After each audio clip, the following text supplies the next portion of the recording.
The emperor, the conqueror, the lion is here.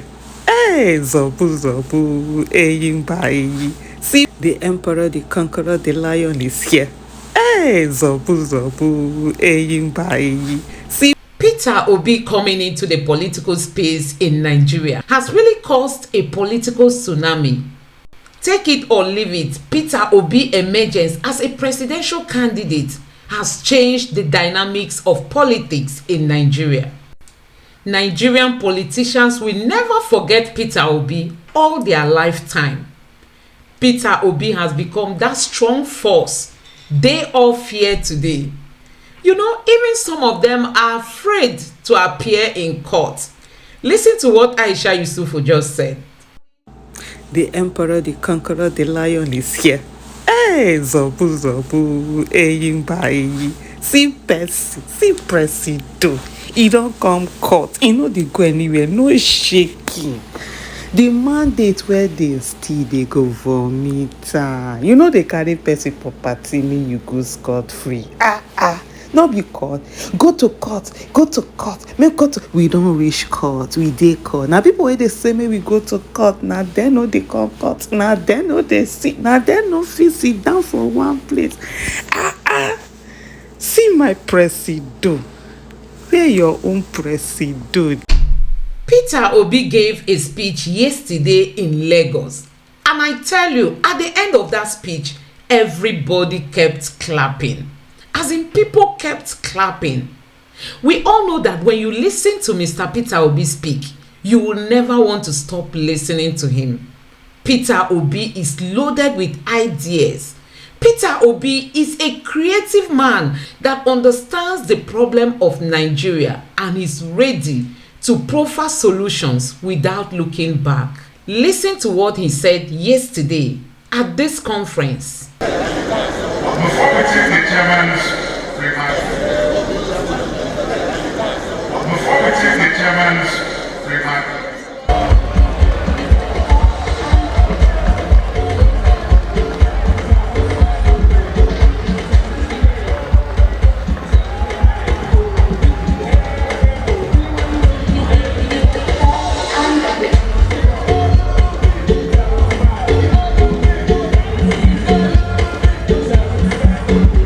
here are the owners of the party that I represent, and I don't want to lose my job.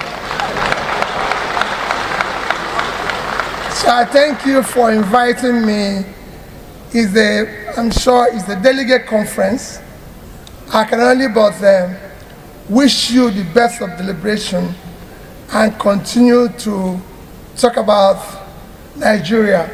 Mr. President, thank you for that very long, detailed speech. Whenever you listen to things like this, I at times want to say a few things that might not be in support of my own sister, because the chairperson is my sister. But when they say we wash our dirty linens in public, there's nothing you can do, because the linen is already in the public. You're just doing, because there's nothing you can do. It is we that are in government that is actually doing that. How do you, Mr. Chairperson, see what our brother read today? That we are going to face hunger strike in a country like Nigeria, where there's vast, fertile land. And he mentioned 3 states that is going to be mostly affected. Borno State, Adamawa and Yobe. These 3 states, Borno State is the second biggest state in Nigeria, with 70.9 thousand square kilometers. Followed by, among the 3 states, Yobe is 45.5, and Adamawa is 36.5. 3 of them put together is 108,000 square kilometers. That is 5 times the size of Israel. Israel is 22.1. And so if you size Israel is 210 and this is 110. And Israel is doing food exports. and these people can't feed themselves. That is what is wrong, and that is what we must fix to stop washing our dirty linen in public. I wish you the best of the liberation. Thank you, and God bless you.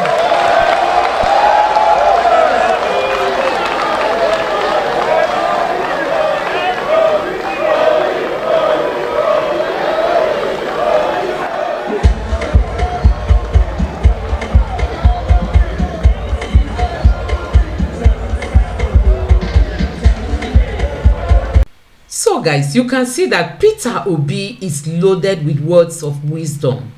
Peter Obi has great ideas that can move Nigeria to a greater height.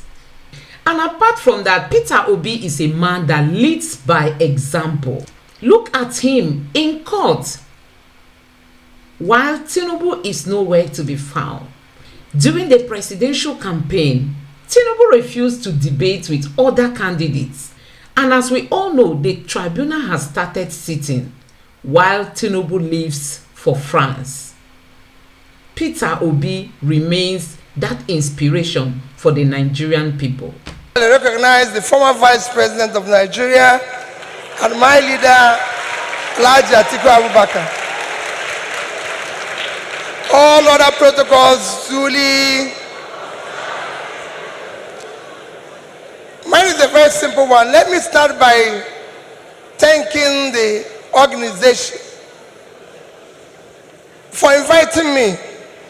As you know, I'm one of those strongest beneficiaries of the judiciary. For my strong legal team, for the work of my small legal team led by Dr. Onyechi Bazu, SAN, and led OJ Nadi, SAN, I wouldn't be standing here.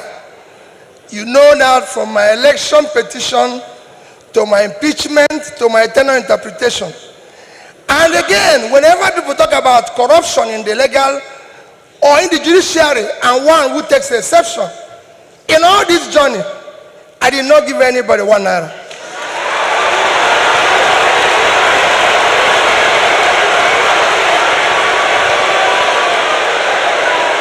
So for me,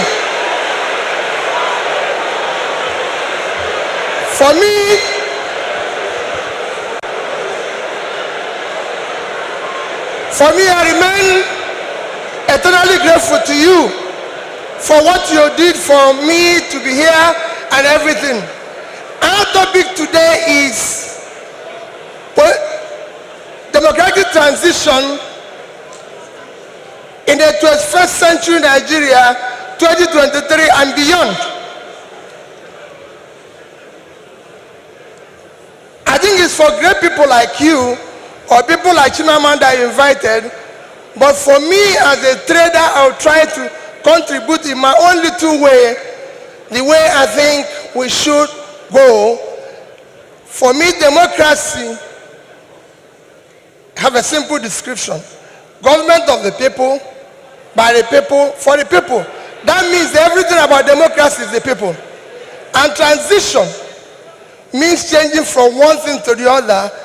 And for me, Nigeria needs urgent transition from being a highly insecure country to a secure country, from a disunited country to a united country, from corruption to a transparent country, from a country of lawlessness to a country of law and order. But in all this, it is important that we look at where we are today for people to understand the gravity of the journey we are going to take if we are going to transit. Where are we today? Nigeria have qualified to be a failed state. We have met the 2 or 3 biggest characteristics of a failed state. Number one is when you're no longer in charge of your territory. Today, we are among the top terrorized countries of the world. We are among the top kidnapping countries of the world. Banditry, criminality, bandits have taken over some parts of this country. Nigerians are being killed daily. All sorts of criminality is going on daily. Even our most important source of foreign exchange revenue, oil, is today 80% stolen. That shows how bad it is. We are the only country, apart from Venezuela, who we know is their own is because of sanctions, that is not meeting up its OPEC quota. Every other country is begging for increase, but Nigeria is not meeting up its own. And you wouldn't believe the quantity that is missing. In July alone, our total average, our quota is 1.8 million. In July, our total average was 1,083,000 barrels a day. That means that in July, we lost 707,000 barrels per day. If you multiply that by 31 days, it will give you 22,227 barrels of oil that we lost. This is a country that needs dollar. If you sell it, if you sell that oil, if you sell the quantity we lost, this is July alone. If you sell it at the average price of $110, it will give you $2,450,000,000, which at our rate of exchange of 550, you lost. If you use 550, because I used an average of 550, you've lost 1,344,700,000,000 naira. That is your country. That's what you lost in 1 month because of stealing. It is important that we know this. Number two item to show that we are failed state is that you are no longer in control of your economy. Your economy today, we have an economy where we have over 100 million people living in poverty. Your unemployment is one of the worst in the world because you have a combined unemployment of 50%, unemployment and underemployment. Out of 200 million Nigerians, 60% is supposed to be working. So you're supposed to have 120 million Nigerians working, but today Nigerians that are working are under 50 million. So 70-something million of Nigerians are not working, they are not productive. When you compare this to your productivity, you will see how low it is.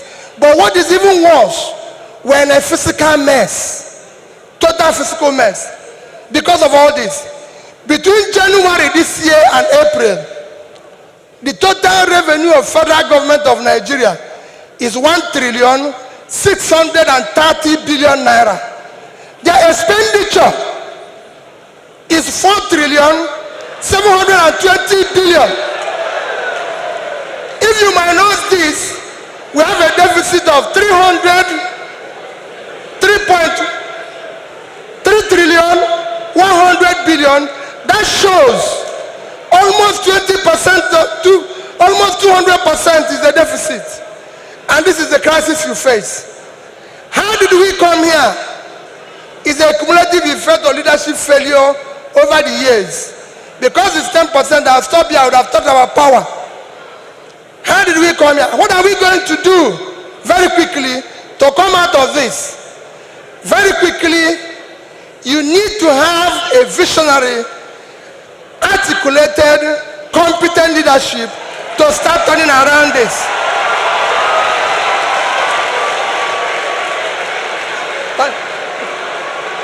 So next year,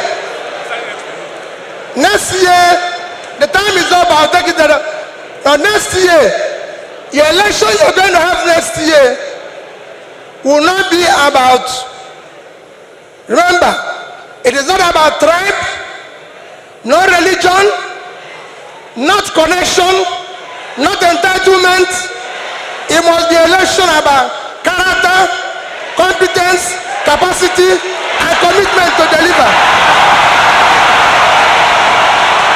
Peter Obi remains that great transformer who can transform Nigeria and take Nigeria to a higher height. The Nigerian youths cannot wait to have Peter Obi as their next president. So guys, I hope you enjoyed this video. Please don't forget to subscribe to my channel, turn on the notification bell. Please give this video a like so that YouTube can recommend it to others, and let me know what you think in the comment section below. Thank you. He's loaded with inspirations that can change Nigeria for the better. Honestly, this man has got ideas that can move Nigeria from its current state, and Nigeria is looking for a deliverer. Peter Obi is just that one man that the Nigerian youths have come to reckon with. They see him as the hope of the common man. They see him as a revolutionist who can bring Nigeria to a higher pedestal